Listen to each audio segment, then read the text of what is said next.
You are watching or listening to Purham and Associates. For more information, go to www.rpurham.com.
Hey, good day to you all. Welcome to Purham and Associates. I'm your host, Randy Purham, and I hope you all had a fantastic weekend. Yeah, about that. Of course, y'all know, well, many of you probably don't know, but many of you should know. But yesterday was the 1 year anniversary of the Trump assassination attempt in Butler, Pennsylvania. But we're going to get into that in a minute. Because I got my good friend Tiffani Jones with me today, and she's going to co-pilot with me. So without further ado, I'm going to get her on here so we can get into that. So Tiffani, welcome back. How you been? Where you been at? You been in my... Oh my goodness. I have been in the sunny state of Nevada, which is 10 degrees here today. And at 10 o'clock tonight, it'll be 100. Wow. At night, 100 degrees at nighttime still. 100 at night. Okay. And it goes down, to about 80s. Yeah. But the interesting thing about that kind of weather is it go from 100, like being in the hundreds during the day, then it drops down like 70 degrees at night, 80 degrees. You're like cold. You're like, it's freezing. It's weird, but it does happen. So I would encourage the Nevadians there to dress warm this evening so you don't put yourself into some kind of hypothermic shock or whatnot. So, but yeah.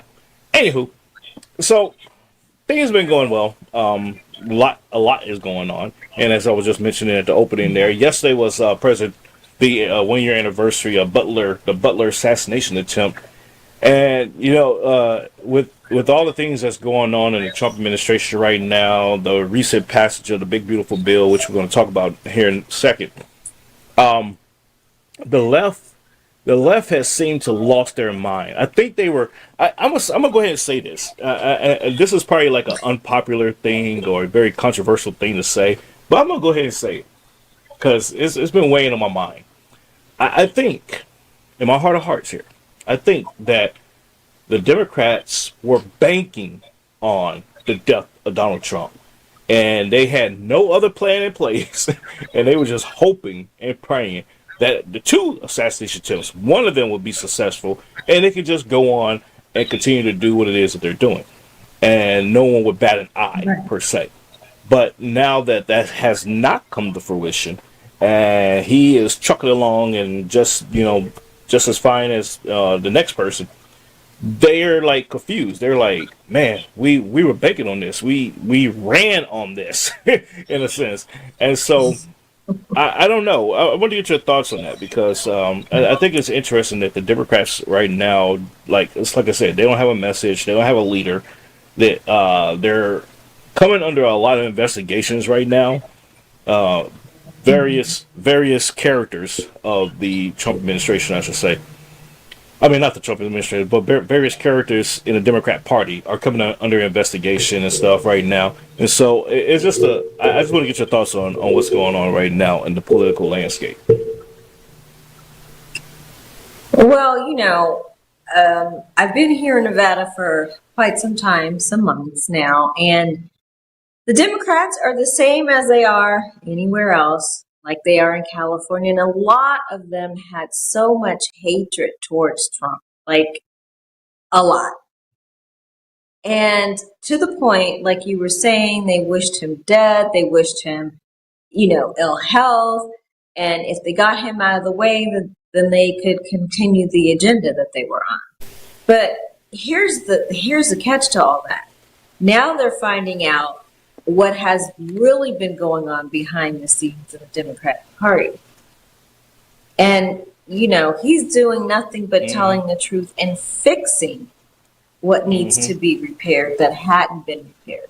You know what I mean? So, for you to really be so emotionally enraged about a death attempt on the president and getting him out of the way to pursue your agenda is a little bit out there, I would say. You can't do, but that's what happens in politics and other areas. People just seem to disappear, and then what? Then all of a sudden there's somebody else that replaces them. So actually, this is a typical move in politics, ladies and gentlemen. A lot of people don't know that, but prime ministers are killed for the same reason. You're right. They're killed for the same reason. Yeah, you're right. You're right about that. I was just in a discussion over the weekend on Saturday about how the regime changes that have occurred over the last 2-3 decades around the world at the behest of the United States, mind you, and how those replacements that were taken out and put in with another puppet was put in and type of all that good stuff. You see that things once that has happened, things just go on as normal. Like it was no big deal. Like, oh, that person was killed. Okay, all right, next. What's the next thing? And that is, you're right. That is kind of like the political mindset that we have here. And so, political assassinations. I'm not gonna sit here and say that it's the run of the mill, but it's the run of the mill. It's kind of like one of those normal things. And when it doesn't happen, when it doesn't go to plan, it's kind of like, oh shit, oh snap. What do we do now? And now they can't make it obvious. They can't keep on trying to assassinate Trump now. Because it's just gonna be too obvious because people are already speculating these things, and so I think it's gonna take the midterms to really see how this is going to come to fruition. But given that the Republicans are right now they're on defense about the big beautiful bill, because Democrats have been running around lying about that, and I want to touch on that. The big beautiful bill. It was. There's a lot in there. Okay, there's over 1,000 pages. I read through a good majority of it. Ladies and gentlemen, I have not read the whole entire thing. No, I only read through like bits and pieces of it, but conglomerately, you could say I read like a majority of it. And there is a lot of good things in there. And the only reason why I read through it was because I wanted to see what it was that the Democrats' messaging behind it was. They're saying like, oh, it's going to take millions off of health care and Medicare and Medicaid and all this stuff. But what they fail to tell you is what that population is of the millions. And when you really peel back the onion and you read through the weeds of it, they're talking about removing the illegal aliens off of it that's not supposed to be on there. And, right. That part, yes. And the Americans that are on there that shouldn't be on there, that technically didn't qualify to be on there, they're like, okay, you're on there. You probably got used to being on there. We're gonna give you a few months, up to a year, to go get a job and get off of it, because we're gonna kick you off one way or the other. So you got a warno. But this is what the Democrats leave out. And so I want to get your thoughts on the big beautiful bill and how this is going to play into the midterms, because once again, I think once the truth comes out, 'Cause, I mean, a lot of the provisions Mhm. go into effect in the next couple of months, and we'll kind of like get a chance to see how it actually affects the economy and everybody else by the time the midterms come around. So I want to get your thoughts on that. Well, when we decided that we were going to talk about that today, I went on whitehouse.gov to get a summary of what was going on and how it's going to Mm-hmm. affect American people. Yep. Mm-hmm. So they started talking about the four main issues. I can't remember all of them right now, but they talked about no tips. They talked about an increase of $10,000 per family. They talked about no taxes on Social Security and taxes. I taxes elsewhere, but I don't know, and I'm so sorry. I should have had my notes here to uh, reference, but and then they talked about Medicare and they talked about Medicaid, and you're absolutely right.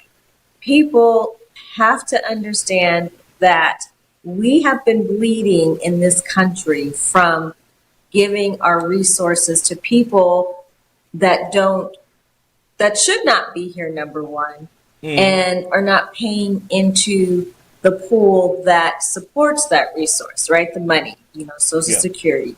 Yeah. You're not a citizen, so you're not contributing. So when you talk about Medicaid, that is very true. You have illegal immigrants, you have the people who have been on it for 30 years who don't want to get off of it. Mm-hmm. And it is time, if you've been on there a number of years, to get off. Why Yeah. do I say that? Because then it gives other people a chance who really need it to have it. Now, I'm not saying that we need to have it for 100 years. You know what I'm saying, or 30 years. Have it for about 5 years, or like they say, a year to 5 years, or I'm saying 5 years, but they're saying a year, to get yourself together, so Mm-hmm. that when you do want to utilize these resources, that you've contributed and participated as a citizen of the United States. But there's so many people here, people that I know, that food stamps, collecting food stamps, they're Mm-hmm. on Medicaid, and then they say, and then won't get out and get a job. Won't Mm-hmm. get out and get a job because this is the mentality and the mindset of people who don't understand what it takes to really, if you want to live a nice lifestyle, you can. Yeah. But there's some effort you got to put into it to get something out of it. Mm-hmm. You know I what I'm agree. saying? Yeah. I agree with It's you. just Yeah. crazy.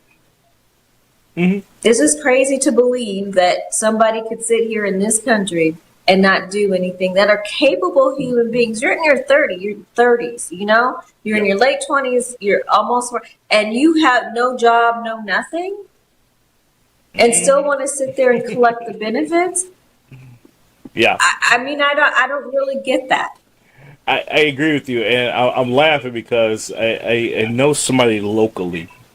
Well, I actually know a few people locally that are like that, but one in particular person actually uh, went public about this, and they Mm, expressed that they don't want to work. They can't find a job.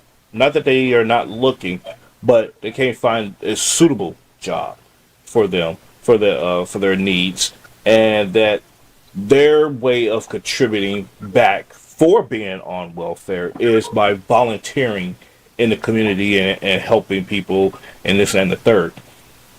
To me, I I kind of understand the logic a little bit there, but that doesn't that to me that's saying that you're leeching off of the system because you essentially don't want to be committed to a 9 to 5. And while that while that is the most people's logic, I would contend that for the illegals, anyways, you're right. You hit a very succinct point that a lot of people are not thinking about because there is that conflation of, well, they're paying taxes. Yeah, illegals that have a job or whatnot, they do pay taxes if they're employed through some sort of work permit program, right? But what people are not realizing is that a lot of them do not pay into the Social Security system. They do not pay. They do not pay Right. into the 401 their 401k, and stuff like that. So they subsequently, or Medicaid, Medicare, system.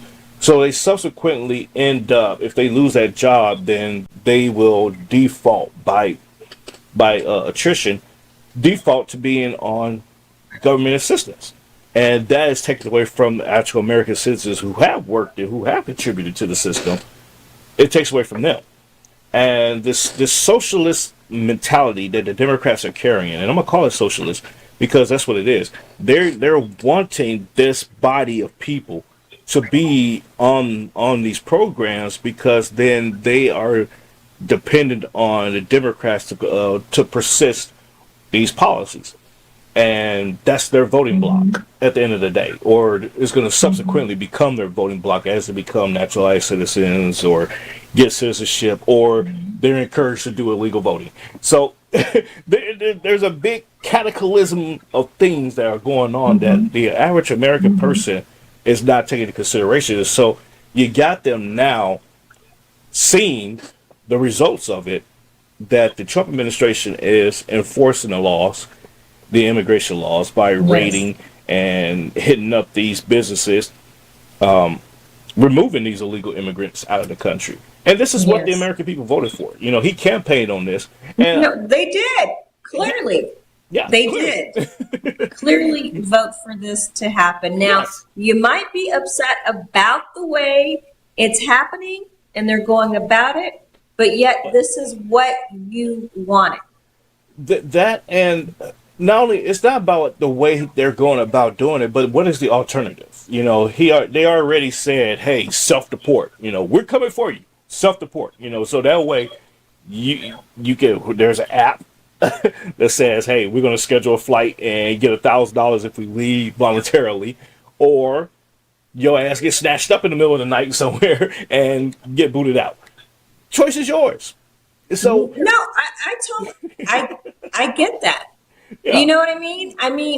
Okay, so if we were to be in another country, do you think that somebody's going to pay us to get out of the country and to schedule an airplane ride at that? No. Back to our country.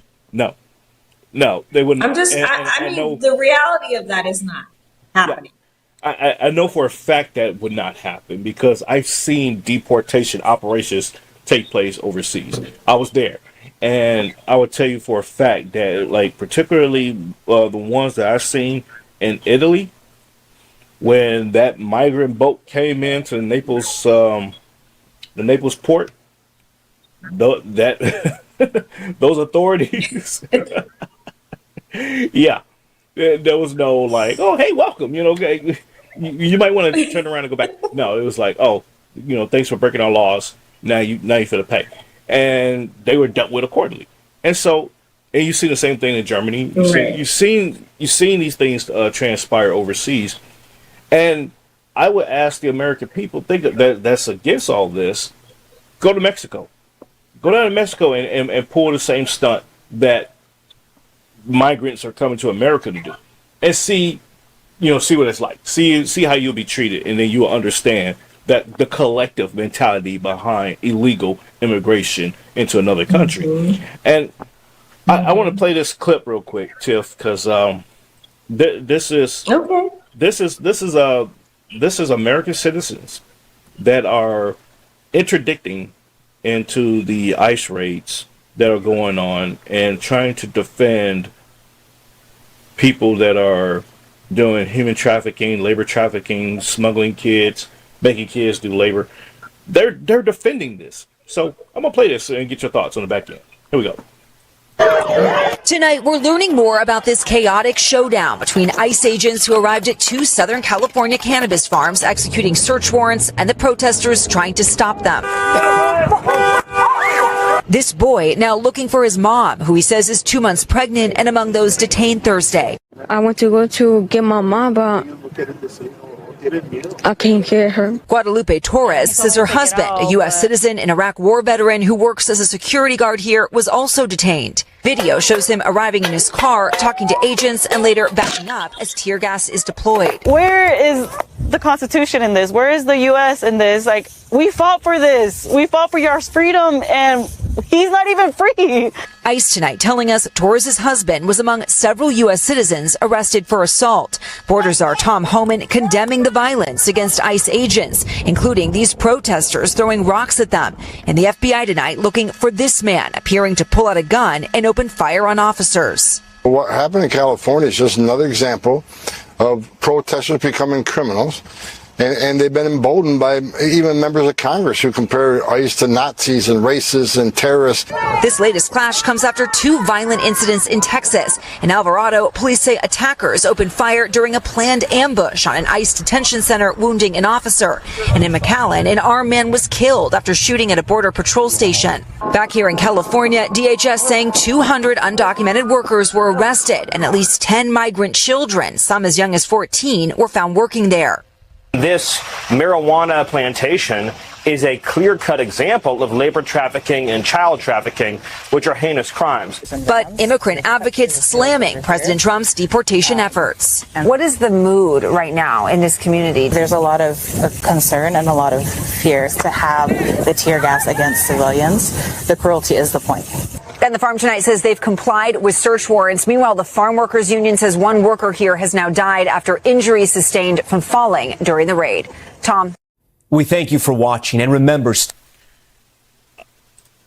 Tiff, I want to comment on real quick before I get your thoughts. I want to comment about the soldiers, the two soldiers, the couple, and how he was arrested. And see, they leave out a little.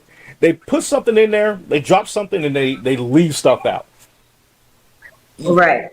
He was arrested because he was for assault with the police, right? And he had his car there, and he worked there as a security guard. So, mind you, he was complicit in the fact that he probably knew that there were minor children working in this location. So for him to get arrested and swept up into all of that was going on there, I would say, hey, okay, well, you knew, obviously, because you're security, right? You as security, you would know all the employees that work in a facility. You know, you see them come and go and everything else. So you're complicit in the idea that, in the fact that there were minor children working in this place, and you know that's illegal. So, shit, spare me the tears about, oh, he was arrested, he's an American citizen, oh my God. Where's the Constitution? The Constitution was at work, you jackass, because you know good and damn well that he shouldn't been, he should have said something about the kids working there. So, all right, your thoughts, ma'am. I mean, I share similar thoughts. I think that people should understand what really is happening with the project that we have in deporting people. I mean, if you're a citizen and you're experiencing or you're witnessing what's going on, yes, you have an obligation as a citizen to report it, right? Isn't that not part of what we do here? You know, and part of this bill, what we're talking about is the increase in funds for ICE and immigration deportation, which I think is fair. I really do. I mean, here we are looking at a president who is a businessman, right? So he's going to approach it like a business. He's going to look at overall what is good and then what is not, and how we can strengthen the economy and how we can, whatever it is that we need to do to make this country strong again, you know, better. Maybe, you know, people have differences in the way that he's doing it, but guess what? It's going to be done, and it's going to be done in a way that is going to benefit the American people in the end. We've gone through so many things in this country. You know, we went through the industrial age. So, okay, did we all die? No. These changes are going to benefit the American people, number one. You voted for the man to make the changes. He's making the changes. Allow him to do so. I agree. You know what I'm saying? He didn't come in here, and I keep telling people this. He did not come in here trying to save people. That is Jesus's job. Go seek Jesus for salvation and saving. But this president did not agree to saving anyone on that. No, Yep. I that agree is with not you. his job. I agree with you there. And so, yeah, Go ahead. when you see, being here illegally and now they have to go home and they have resisted for years and years and probably knew that they should go home. And now it's come to this where we can now, as soon as we get rid of them, then we can go back to, people who pay into, for example, a health insurance, a PPO. You can't even get a hospital bed if you've got illegal immigrants there that are on Medicaid because they're having babies, they're in there, and you as the the insured that is paying a high premium to have that kind of insurance, and you can't go to your neighborhood hospital, but now you got to go all the way into somebody else's neighborhood to receive the care that you're actually paid for, but can't get it because someone else who is not a citizen is in those beds. Yeah, you're absolutely right. And you know what's crazy? For the last few years, right? The Biden administration, they had a chance to fix all this. The American people, we have amnesia, right? we have political amnesia. But I'm here to remind you. It's selective, though. Selective. It is selective amnesia. It is selective. But ladies and gentlemen, I'm here to remind you real quick, especially those on the left, especially. This is a PSA for you.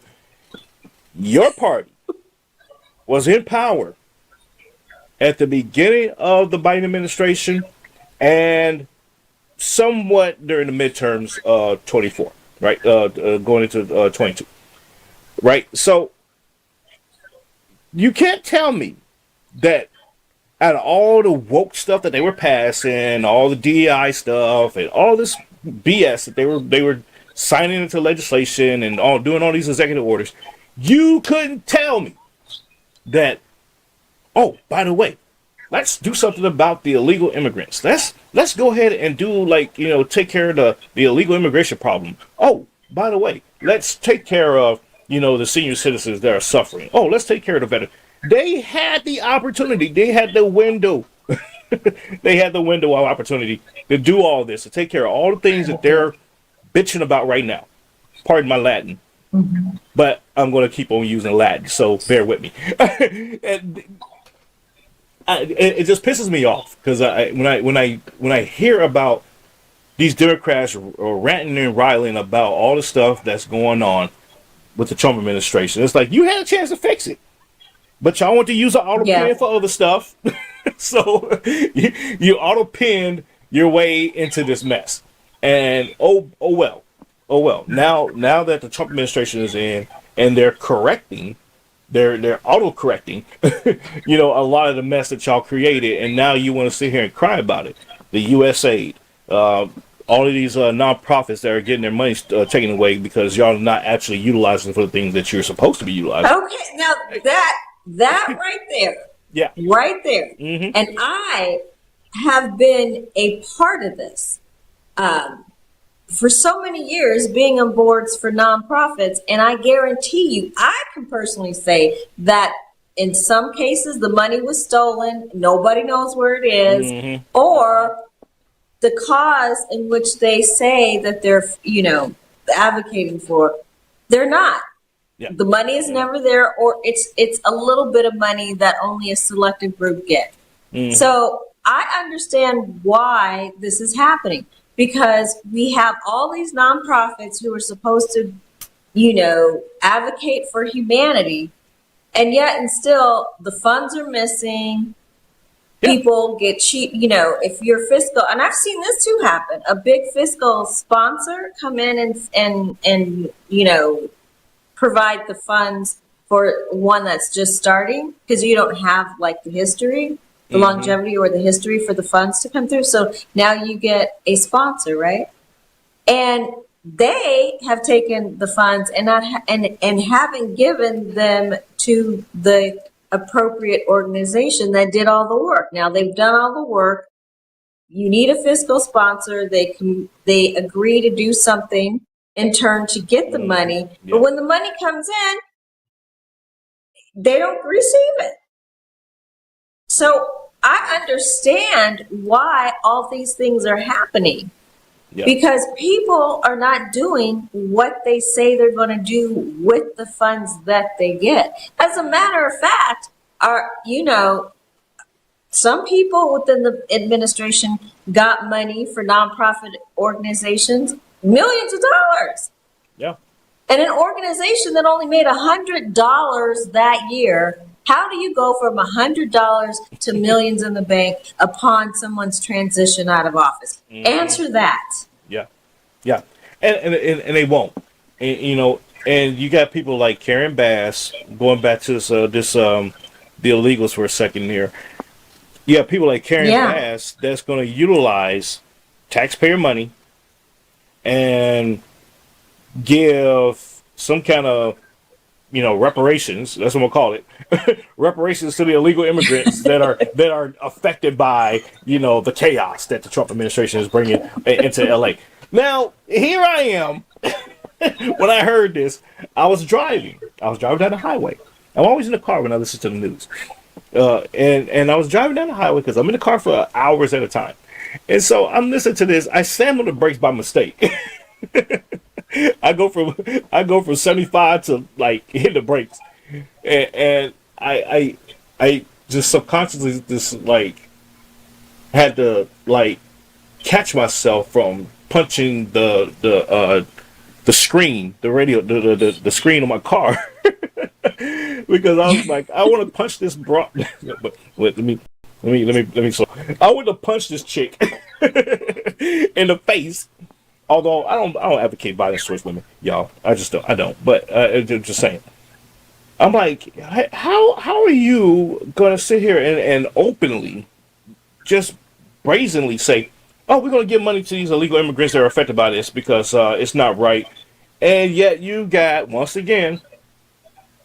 whole community, LA, of people that are suffering in varying degrees of things. So you telling me that you got money to help these people? Once again, Democrats got power in these areas, and they could do something about these things, but they choose to perpetuate the problem, and they splurge and they blunder away the money that they do get onto things that they should not be spending money on.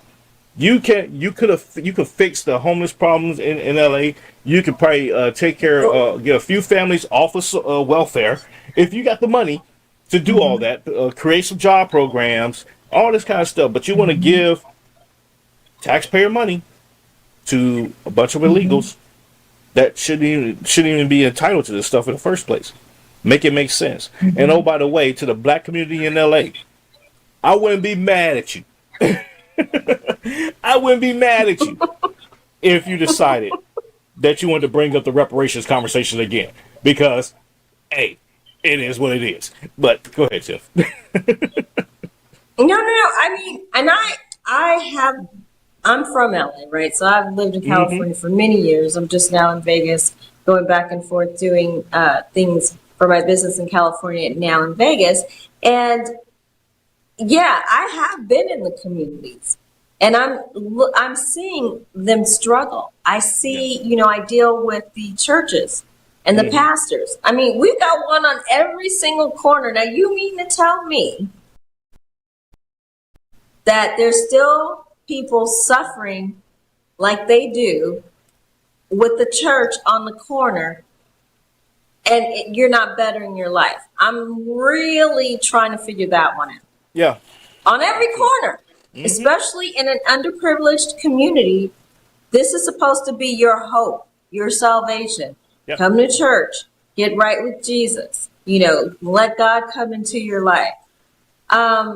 So for me, we should have a whole bunch of prosperous people in the community. Yeah. If that's the case.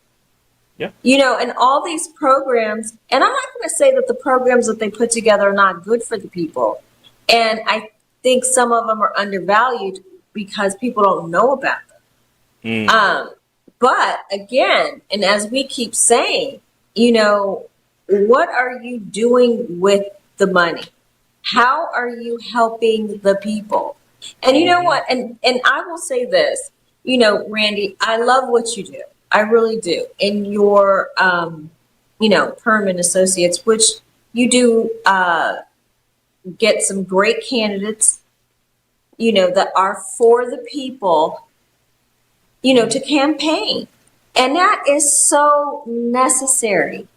Not people who have been in there for 30 years, who at most, after a couple of years, lost the vigor to keep going, the passion. The only reason why you're in office is to be there for the term and to do things that you need to do for the people. Outside of that, you should, after your term, you should be going someplace else or transitioning out and then doing something else so that somebody else can come in, you know, with a fresh lead. perspective.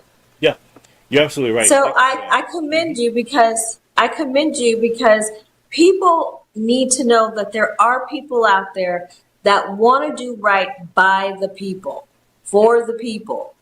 Okay, you know, it's we the people, for the people, by the people, or by the people. You know what I'm saying? So we, so we need to look at candidates like that. So, ladies and gentlemen, if you see anybody that speaks to you in that way, that is going to do for you, I really urge you to vote for those people because they are going to work for you. Yeah, donate to them, support their campaigns, volunteer for them. You know, I absolutely 100% wholeheartedly agree with you, Tiff. And you know, you got people like it's funny you mentioned you know, people for the people. you got Jasmine Crockett that's you got Jasmine Crockett that's rising in the polls. These austere weird polls that's coming out for Texas Senate. For the U.S. Senate in Texas, she's outpolling people like Colin Allred, who ran last year against Ted Cruz. She's ranking up there as a possible contender for the U.S. Senate. Now I know Texas pretty well, and I just know that whoever is creating these polls, they lost their ever-loving mind.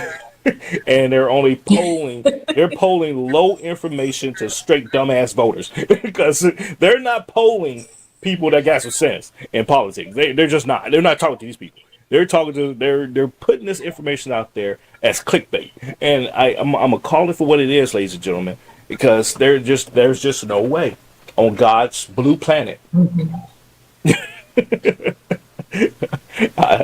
There's no way on God's blue planet, y'all, that Texas is going to elect Jasmine Crockett to be a U.S. Senator. It ain't going to happen. And I'm going to do my Stephen A. voice. It ain't going to happen, y'all. You just going to get it out your mind. That's just ridiculous. But these are the things that we're dealing with down here, Tiff. You know, and I find myself getting a little discouraged by the day. Well, see, you can't get discouraged though, Randy. You can't get discouraged because you're part of the change. So if you get discouraged, a lot of people are going to suffer. I know. So you can't get discouraged. Stay in the game. Stay in the game. I get discouraged because it's like, why? Why are we doing this? Like, who thought of that? Like, who woke up today and said, oh, you know what? I'm gonna create a poll to see how Jasmine Crockett would poll as a U.S. Senator. Why would you put that into the atmosphere? Why would you do that? Well, they're putting it to, you know why they do that. They do that all the time to distract you from the good people so that you can't see what's really going on and like, oh, well, you know, it's like the followers on Facebook and Instagram. You got all these followers. Oh, they must be good people. But you really didn't check out a profile. You just looked at the number of followers, right? Okay, yeah. I'm just saying. Yeah, exactly. So, I know. And then I don't know if you heard. I know you're in Nevada, the great state of Las Vegas. I say Las Vegas. I call Las Vegas his own state, but you're in Las Vegas there, Really? and it could be like his own state. It's just like it just got so much stuff going on there. But I don't know if you're following what happened here in Texas last week, towards the end of the week. One of our state senators, Angela Paxton, she's married to the Attorney General, Ken Paxton.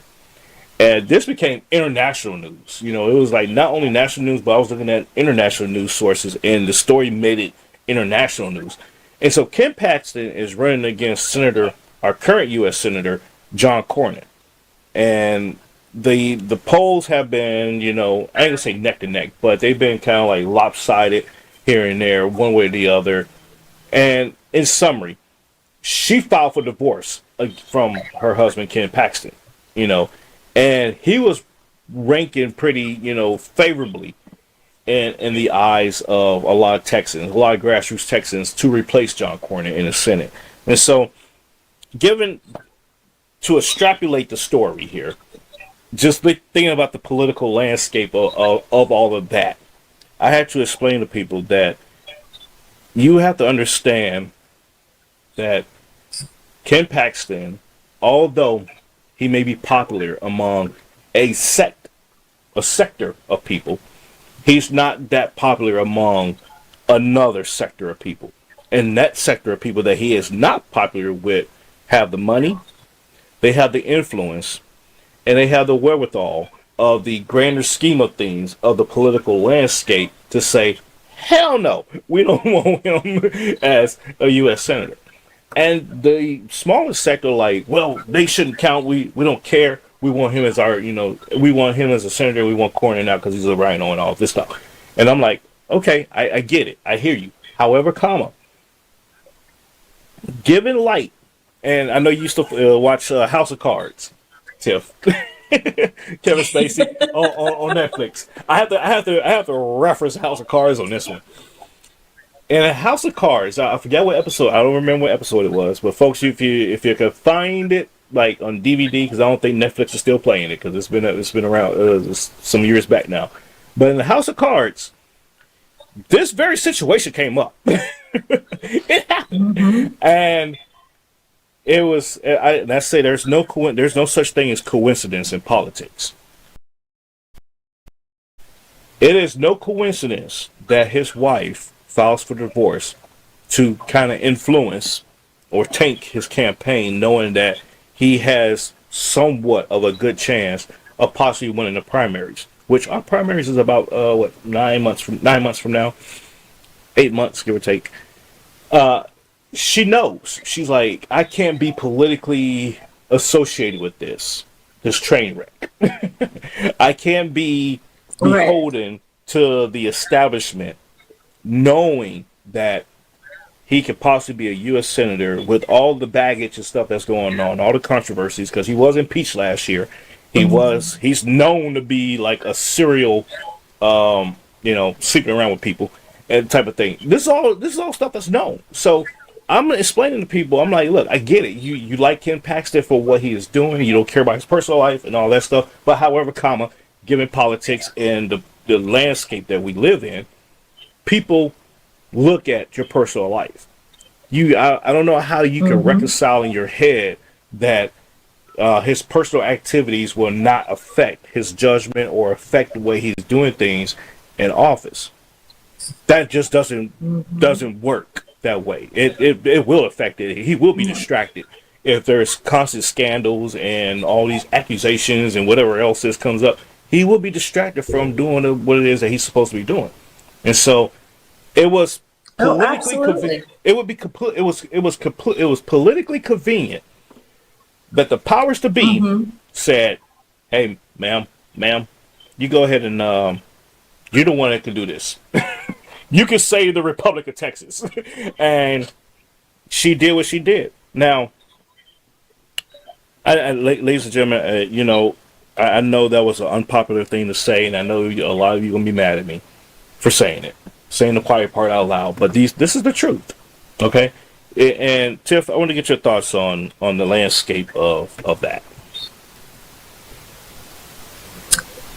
Well, I will say this, that when you run, and you know how important it is for your spouse to support you, right? So whoever, your partner, Yep. companion, whatever, Yep. that person is a strong hold, or I should say a strong supporter of you as you campaign, and you need that person.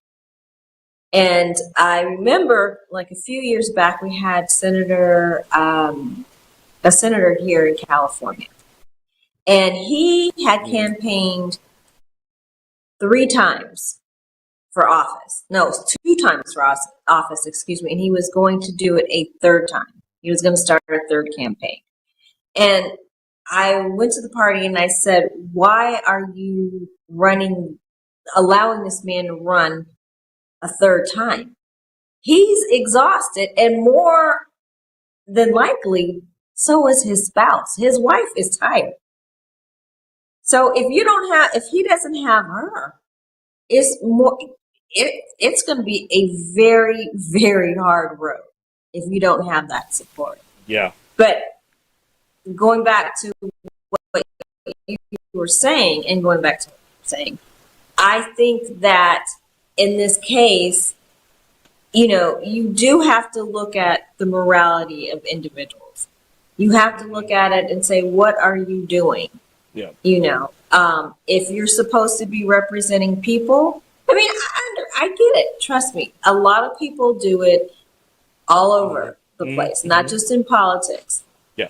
I'm not going to consider what they did or their past, but I'm going to, and I'm just going to vote for them just because I think what they've done in the past in terms of what they've done for people is great, whatever. But here's the thing. It extends beyond that.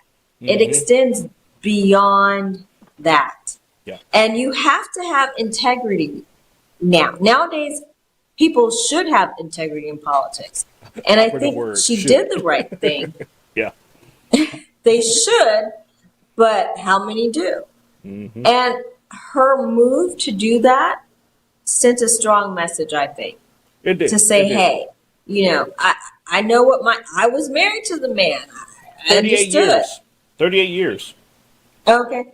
38. I understand what it took to, what this marriage was for 38 years. Yeah. But she now is standing on her own integrity and saying, I can't allow you to do this and take me with you. Yeah. I agree. It's not fair. And it's not fair to the American people. Yeah. I agree. I agree there. And, I'm like I said, I've been in many conversations about this very topic for the last few days. And it's just amazing to me that the human mind, the way we contort and justify something to still get what we want. And I get, it's not just it doesn't just extend to politics. It extends to any and everything. We will find a way to justify justify the ends. Oh, absolutely. The means justify the ends, type of thing.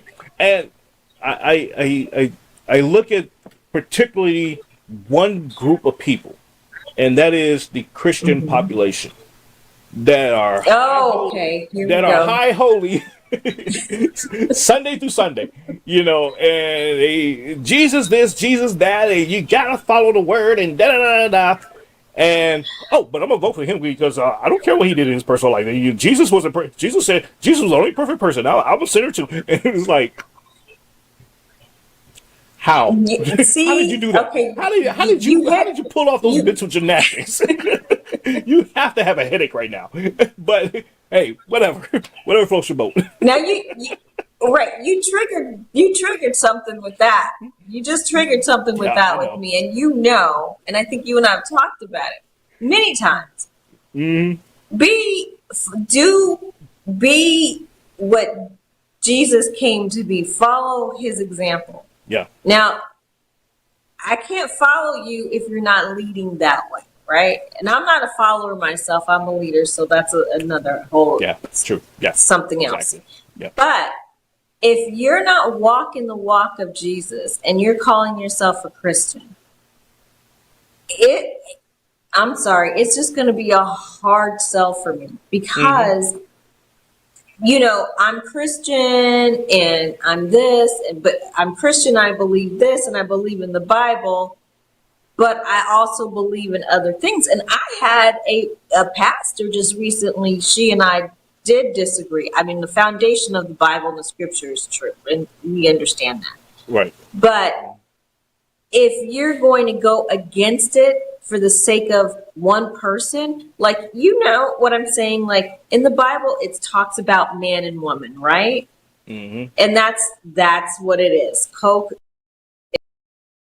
It's creation between man and woman. Nobody put anybody else in the mix, right? Yep.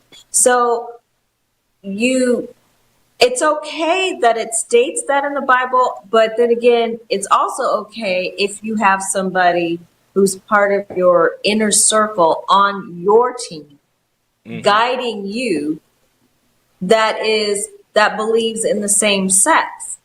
Yep. Now I'm a little confused because the Bible says strictly, and if you're going strictly by the Bible and the scriptures, then you should stay there. Amen. So you know what I'm saying? Yep. So it's okay for you to have this gay man or, or a lesbian woman as part of your inner circle. Just saying. I'm not saying that they can't be. I'm Right. not saying that at all. And I understand that people have their own way of being. I get that. Here's how I. However, Yeah. However, comma. You're right. And here's how I look at things. In politics, there are no such thing as a saint in politics. Okay, you just can't. oh no. You just can't. The reality is You can't get it. You're if you're in politics, you are antithetical to what a religious person should be. You just are. It's just, I'm sorry. You could try. I mean, you can try to be righteous and stand on convictions and all that. I'm not saying that you can't be a Christian in politics. I'm just saying that you can't carry yourself wholeheartedly as a Christian in politics. It's just the two doesn't mix like that. And so God understands that. And that's why it is, incumbent upon a Christian person to be involved in politics, because it is one of those like narrow gray areas that you have to tread through, and you have to have integrity enough to be able to wade through, certain situations. And so I say that to say this. If you're going to be a Christian or any religion for that matter, I just say it like this because this is an international audience. If you're going to be in any religion and politics, you know that there are going to be times and places where your integrity is going to come into question. You're going to be tempted. Oh, absolutely. It's just the nature of the business. You're going to have to make decisions that's going to say, "Oh God, I need your hand on this one." Jesus, take the wheel. You're going to be in those situations, and how the outcome, your decision factors will determine the outcome of whether or not you stood on those principles and you still walk with God, although you're in that, that's what it is. And for a Christian population, they will have to they respect that. But when you sit there and you're doing things antithetical to the Christian doctrine, and then you're expecting the Christian population to still support you,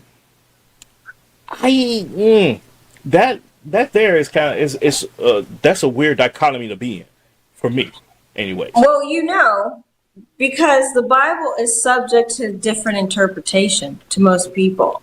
And if you're a pastor and you want to persuade people to go a certain way, then you're going to pick references and scriptures, in the Bible that support your way.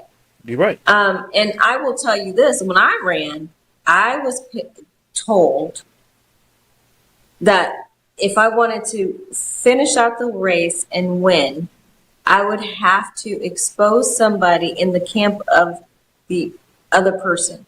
And they said you could win, but you would have to send this story all over. Yeah. Yeah. And at the end, I said, no, there's no way that I'm going to do that, because I don't know who that is. Not only is it going to affect me, but it'll affect the family and the person of who that all this information. And then again, I don't even know the person, and I don't even know if it's true. So when you talk about integrity, you have to, and I know you've done the same thing too. When you ran, for the Alaskan Congress, I mean, people look at you when you have morals, you have integrity, as being maybe the weaker person. That's not true. That is not true. It's not. It isn't. It isn't. And that's what we need to be looking for in the years to come, for people like us to support people. Now, I'm not saying that you can't get caught up in all the perks and benefits of being a politician. Yes, you can. And every day is going to be one of those decision-making days. Somebody's going to come up to you and say, hey, I'm offering you this amount of money. I want this bill passed. Can you do it? Yeah. Yeah, that's true. Those are the, you know what I'm saying? Yeah. We need to step the game up in terms of who we elect. And they're good people on both sides. I'm not saying that they're not good people on their side, and we're the only ones on this side. I'm not saying that. No, I'm not saying that either. But however,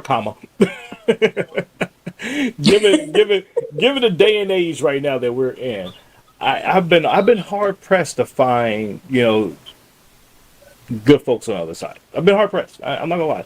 There's a few, that they're good nature, good character, and everything else. But that's why you started what you started, Randy, so that we could have good candidates, and that we could do those things that we're really talking about, and we can be the change. We can pioneer this change into existence. Like, that's why you do what you do. So I agree. I understand that you might want to give up hope at some time, and keep hope alive. Keep hope alive. But it's telling. I'll tell you, being in Austin, Texas, you come across some folks, you just like, wow, really? And it's, I'm not gonna say it's hard, but it's hard. And you talk to these folks, and you almost immediately can put them into a basket of deplorables.